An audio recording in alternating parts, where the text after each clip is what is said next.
Hello VC, this is Tudor here, channel name Chew Turtle, and this is a response and results video for my AB sound comparison test video that I put up a few days ago.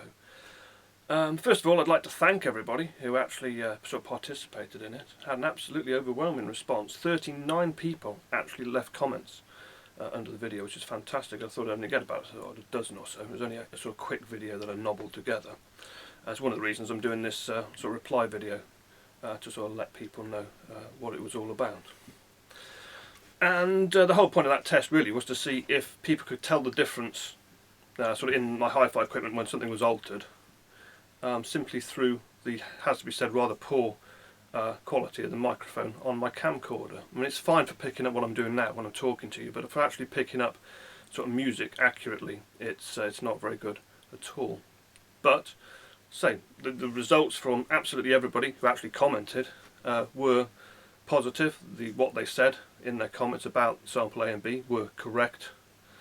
It encourages me to actually go out and buy some decent quality sort of recording equipment to do these sort of A/B comparison tests in future. A lot of people right from the start have commented on my hi-fi videos that they'd like an A/B comparison to hear the difference for themselves, and I can understand that. I like the A/B comparison tests too. I mean, Punk Texas actually left a link to his cartridge A/B test that he did a few years ago, and a very thorough test it was as well. It's a very enjoyable video to watch. You can actually hear the difference on multiple different records that he played.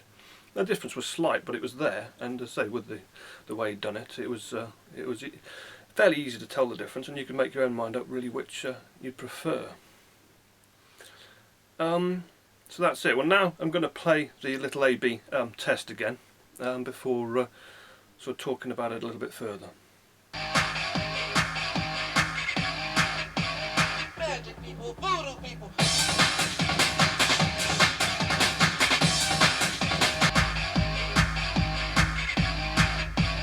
Magic people, voodoo people.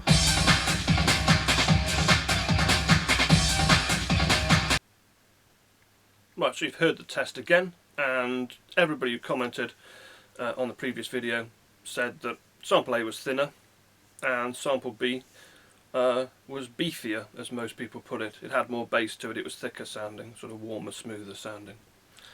Now it has to be said, while that's correct, the camera didn't really capture what was going on with my hi-fi correctly. Sort of, but so it was a little bit on the rough side. If you're actually here listening to the hi-fi, it was absolutely obvious that B was the better of the two. Now most people thought B was better, but here A sounded thin, sounded tinny, there were obvious digital artifacts in the sound. It didn't sound great. B on the other hand was very smooth, warm, big bold sound, and yeah, plenty of bass as well. So the camera captured it to some extent, but as I say, the difference actually listening to the hi-fi was far more refined, and the difference was far bigger, and I mean far bigger. You may be talking 10 times difference to what most people probably heard through their sort of computer speakers through YouTube. But everybody, and I say everybody who commented, got it right, whether they preferred A or B. Their comments about what they actually heard were, what I'd actually recorded using the camera, so before I actually loaded it up onto YouTube, which was very, very good. Now, most people would have probably recognised the music that was played. It's played on CD. It's a CD single of the Prodigy's Voodoo people. And the difference between A and B was the following. First of all, the hi-fi equipment wasn't touched at all. It was set up exactly the same. It was exactly the same CD that was used both times. The only difference to the recording was two things. One was cleaning wipes, and the other was anti-static spray. So two basically cleaning products which were bought from Maplin Electronics in the UK. They're a high street electronics chain, and these two products together were less than £10. They're not hi-fi products, they're not audiophile products, they're just down-to-earth things, not claiming to sort of sprinkle fairy dust on your hi-fi or anything like that. The cleaning wipes were used to clean the CD, and as I said, I've just put a cleaning CD video up a couple of days ago, so they were used as in that video. And the anti-static spray was sprayed onto the label side of the CD, and perhaps more importantly was also used to clean the tray on the CD player thoroughly. But that's all it was, just these two products applied to CD, and everybody, and I mean everybody, who commented on the video heard the difference in sound quality, and that's all that was done.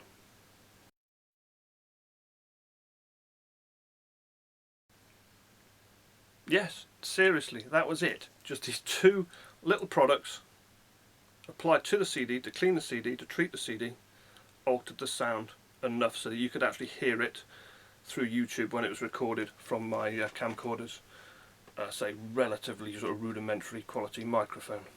And everybody heard the difference. Now, okay, I set the test up so that the difference between A and B would be as big as possible. I've got 4 CD players currently plumbed into my hi-fi, and I chose the one that is most prone to problems with static build-up. In fact, it's much more prone than the other 3 CD players. I deliberately haven't cleaned it for 8 months. It normally gets cleaned, the tray gets cleaned every month. Because it hadn't been cleaned for 8 months, the static problem had built up. You know, I deliberately put the CD in there and had it running 24/7 for 3 days, so the static problem would build up in the player and on the actual CD. That is true. And I picked the Prodigy Voodoo People, which I picked up second hand last weekend, along with another 13 CDs as well. Because one, it's second hand. You know, was covered in smudgy fingerprints, but no scratches on the CD. The CD is mint once it was cleaned, but to start off with, very smudgy. And I think we can safely say the previous owner didn't use anti-static spray on it. And it's a very early 90s sort of dance music type song. It's got very deep bass, but it's very, very tight, punchy bass. And on the wrong system, that song does sound tinny.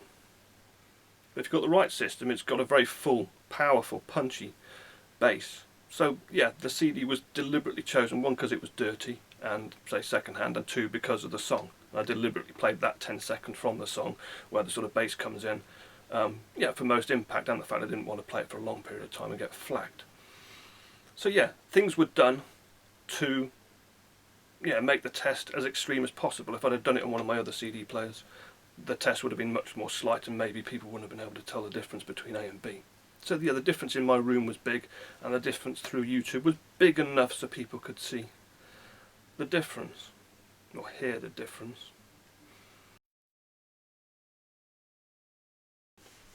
Right, now for the nerdy techie stuff. The CD player in question was a Sony CDP 555 ESD, which was Sony's top of the range model in 1986. That CD player retailed for £1,000 back in the day. In today's money, that's about £2,000 or about $3,000 US. It's not a cheap CD player. And there's a switch on the back that switches it between analog and digital. It was switched to digital. It was just being used as a digital transport. The digital signal was sent electrically to a digital sample rate converter. The digital sample rate converter sampled it to 22496. That was then sent around the room via an optical digital cable to the DAC in my hi-fi system. Now the important thing here isn't what equipment was used, that's exciting. It's the fact that the CD player was being used purely as a digital transport. When you hit that switch on the back, it cuts the analog part of the player off, it switches it off. It is purely digital, and it's sending the signal to a digital sample rate converter. And before it gets sent around the room to the hi-fi, it goes through an optical cable. The hi-fi runs off a separate ring main to the other equipment. They are completely electrically isolated. Yet cleaning the CD, using the anti-static treatment, altered the sound in what was completely the digital domain. The analog was handled somewhere else.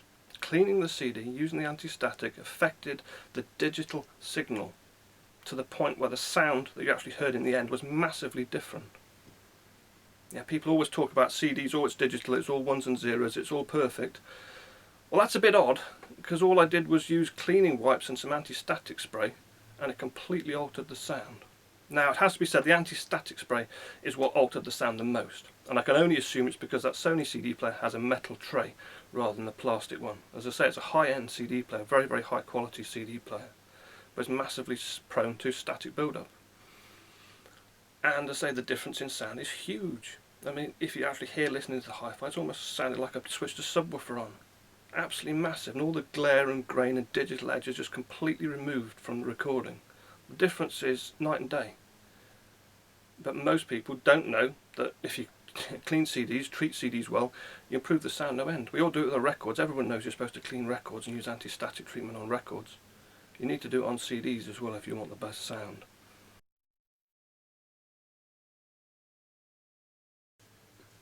So I'd just like to thank everybody again for the participation in this trial, and as I say, later in the year I will do some demonstration tests with some better recording equipment to try and get the sound across more accurately.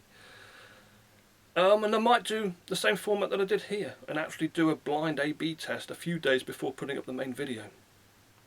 And the fact that people had no idea what was going on and it was just A and B and it's just some writing on a screen meant that people weren't swayed by what they were seeing visually. I mean, if you see me swapping cables out, or you see me changing the CD player for another CD player, or see me changing a cartridge or whatever, you know, your opinion is likely to be swayed before you even start listening.